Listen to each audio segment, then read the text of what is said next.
Kampo General Malbar, lungsod ng Batangas. Rehas na bakal ang binagsakan ng isang 43 anyos na tricycle driver matapos arestuin ng mga otoridad at makumpiska ng isang illegal na armas sa isang raid sa barangay Lumbang, Lipa City noong Lunes, Hulyo 13. Kinilala ni Batangas Police Acting Provincial Director, Police Colonel Oliver Evora, ang suspect na may alias na Torque, residente ng naturang lugar.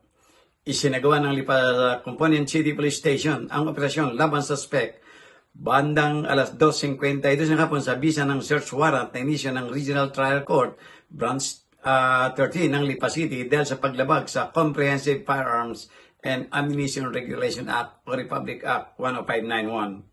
Nakuha mula sa pagiging ng suspect ang isang kalibre 38 revolver na walang serial number, 7 bala, isang holster at isang itim na body bag.